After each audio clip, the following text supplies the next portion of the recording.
ರಾಜ್ಯ ಸರ್ಕಾರದ ದ್ವೇಷ ಭಾಷಣ ಕಾಯ್ದೆ ವಿರೋಧಿಸಿ ನಡೆಯುತ್ತಿದೆ ಪ್ರತಿಭಟನೆ. ಇನ್ನು ಯಾದಗಿರಿ ಸುಭಾಷ್ ವೃತ್ತದಲ್ಲಿ ಬಿಜೆಪಿ ಪಕ್ಷದಿಂದ ಪ್ರತಿಭಟನೆ ನಡೆಯುತ್ತಿದೆ. ಬಿಜೆಪಿ ಜಿಲ್ಲಾಧ್ಯಕ್ಷ ಬಸವರಾಜ್ ವಿಭೂತಿಹಳ್ಳಿ ನೇತೃತ್ವದಲ್ಲಿ ಬಿಜೆಪಿ ಕಾರ್ಯಕರ್ತರ ಪ್ರತಿಭಟನೆ ನಡೆಯುತ್ತಿದೆ. ದ್ವೇಷ ಭಾಷಣ ಕಾಯ್ದೆ ಹಿಂಪಡೆಯುವಂತೆ ಪ್ರತಿಭಟನೆ ನಿರತ ಆಗ್ರಹಿಸಿದ್ದಾರೆ.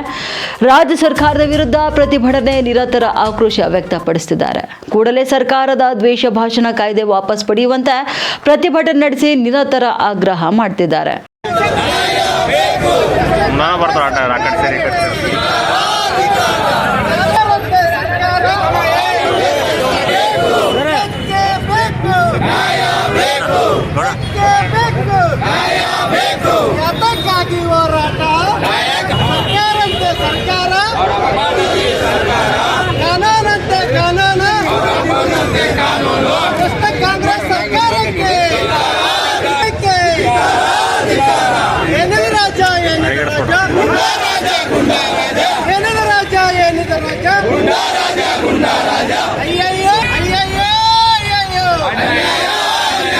ನಮ್ಮ ಹಿಂದೂ ಸಮಾಜಕ್ಕೆ ಅನ್ಯಾಯ ಮಾಡುತ್ತಿರುವ ಭ್ರಷ್ಟ ಕಾಂಗ್ರೆಸ್ ಸರ್ಕಾರಕ್ಕೆ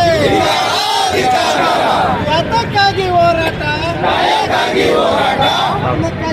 ಯಾತಕ್ಕಾಗಿ ಹೋರಾಟ ಬೇಕೇ ಬೇಕು. ಭಾರತೀಯ ಜನತಾ ಪಕ್ಷದ ಹೋರಾಟಕ್ಕೆ, ಭಾರತೀಯ ಜನತಾ ಪಕ್ಷದ ಹೋರಾಟಕ್ಕೆ ಯಾತಕ್ಕಾಗಿ ಹೋರಾಟ ಬೇಕೇ ಬೇಕು, ಬೇಕೇ ಬೇಕು.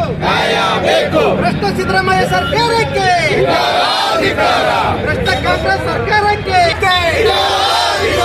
ದೇಶ ಭಾಷಣ ವಿಧೇಯಕಕ್ಕೆ ಅಂಗೀಕರಿಸುತ್ತಿರುವ ಕಾಂಗ್ರೆಸ್ ಸರ್ಕಾರಕ್ಕೆ,